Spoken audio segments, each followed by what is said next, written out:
What's up mga kamotek? Welcome back. So for today's vlog mga kamotek ay nakabili ako ng second hand tire. Yan, medyo malaki-laki siya. Dalawa to mga kamotek. Yan, ganyan matitibay pa to mga kamotek. So ito ay napakadumi pa. Tsaka mayroon pang mga sealant sa loob kasi galing ito sa tubeless, kaya lilinisin natin.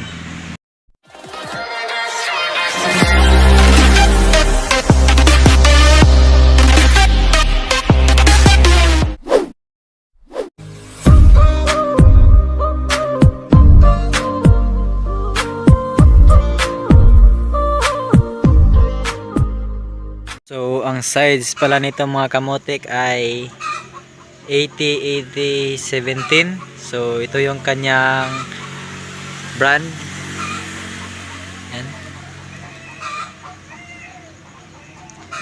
Yan mga kamotek, may mga sealant pa sa loob, kaya tatanggalin natin yan at gagawin natin tong parang bago. Yan. Ito naman yung isa. Ito mga kamotek, yan.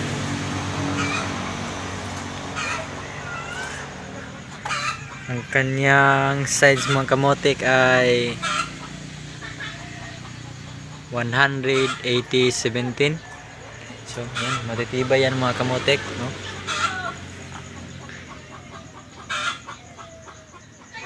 So ngayon mga kamotek ay lilinisin natin to. Yan, hindi pa manipis, mabaga pa yung kanyang tire. Nabili ko ito mga kamotek sa halagang 850 lang tong dalawa. So para tayong nanalo sa loto. So lilinisin natin mga kamotek. So gamit natin naubusan pala tayo ng powder, kaya ang gamit natin ngayon ay tops. So yan mga kamotek, babasahin muna yan.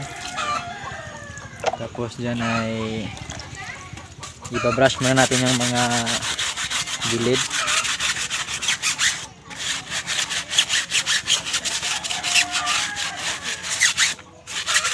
Para matanggal yung kanyang ini.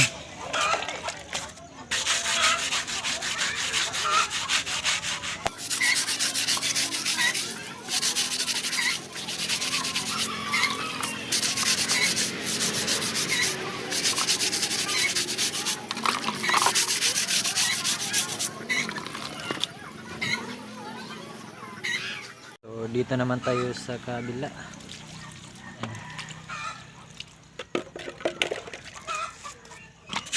So medyo matagal-tagal na itong hindi nagamit kasi dumidikit na yung mga alikabok.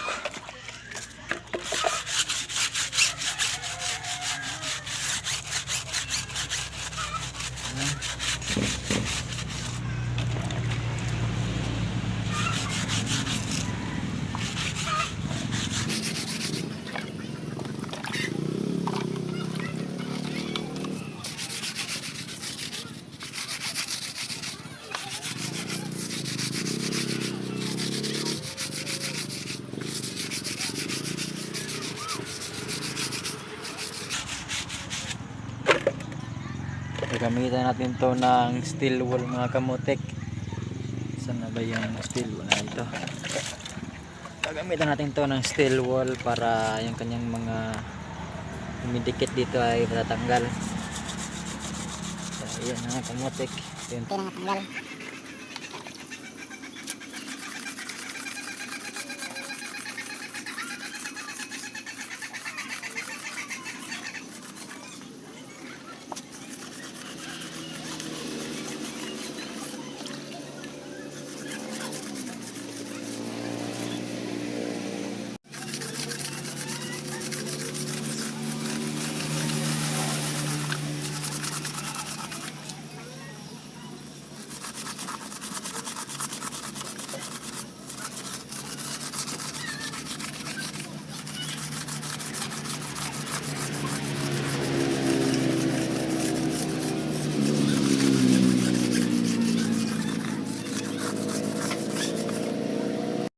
mga kamotek. Tatanggalin natin yung mga sealant sa loob gamit ang steel wool mga kamotek. Yan. Natatanggal na unti-unti. Kasi i-interior na natin to.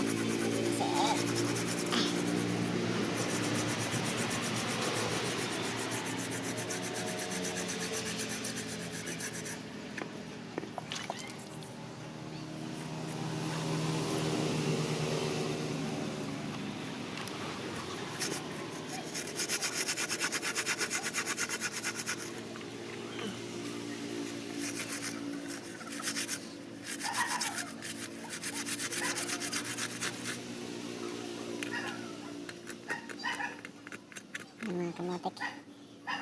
Tingnan ng mga sealant.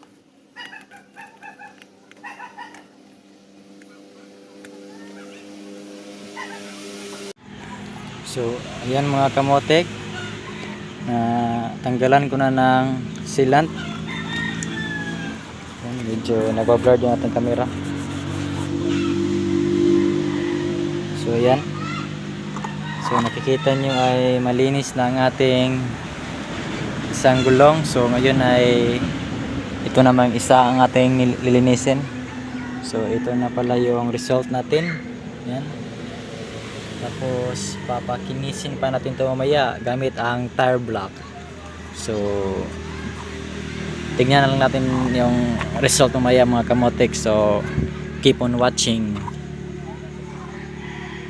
So ito na namang isa ang ating papakinisin. So hindi ko lang i-video mga kamotek para medyo mabilis-bilis tayo ng konti. Same process lang nung isa.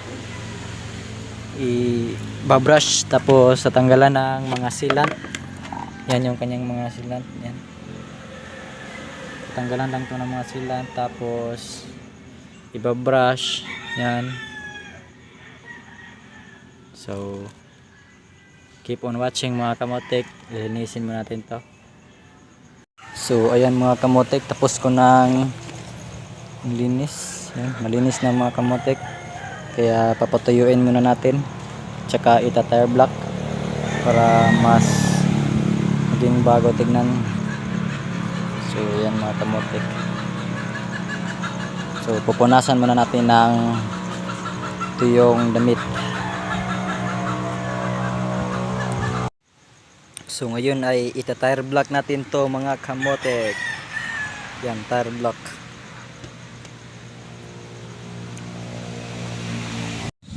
So yan, ay ibubuhos natin dito yung tire block. Yan.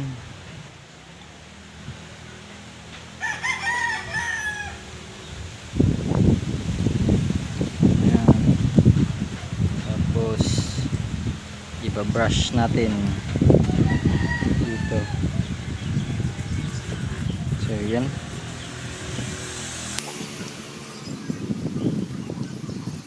Ayan mga kamotek.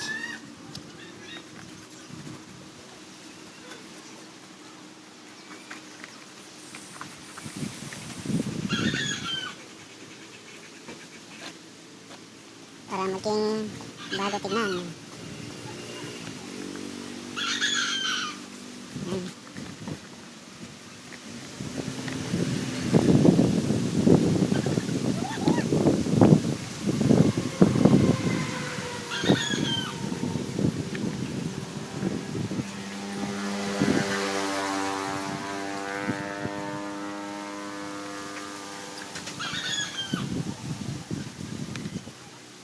Ito naman tayo sa kabila at sa taas muna, sa taas. Yan.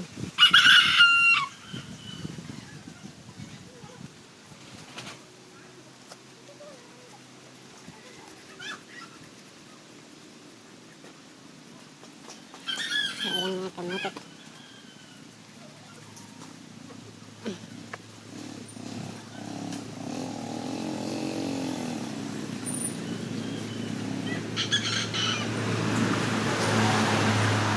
Para maging makinis. So ayan mga kamotek, tapos ko nang na-tire block yung isa. Yan. Binasa ko siya ng masyado para mas susurop yung kanyang pagkaitim. Yan. Tapos ko ng may tire block para siyang naging brand new ulit. Yan. Tapos papatuyuin muna natin siya dito, kaya maya na natin yan pupunasan. So ayan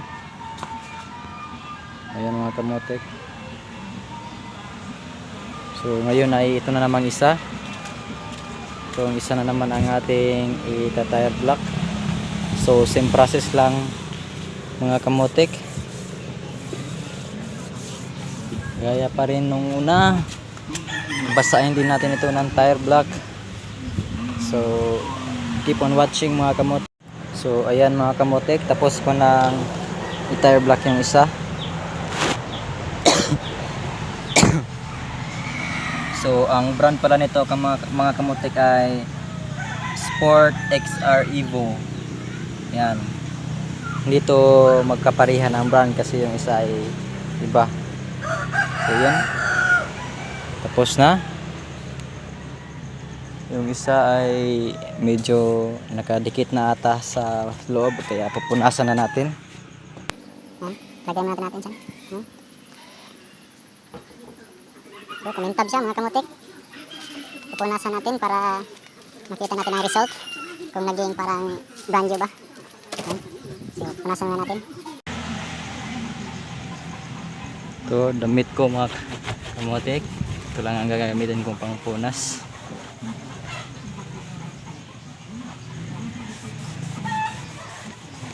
Yan. Nandito muna sa taas.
Yan, para na siyang bago tignan mga kamotek. Yan.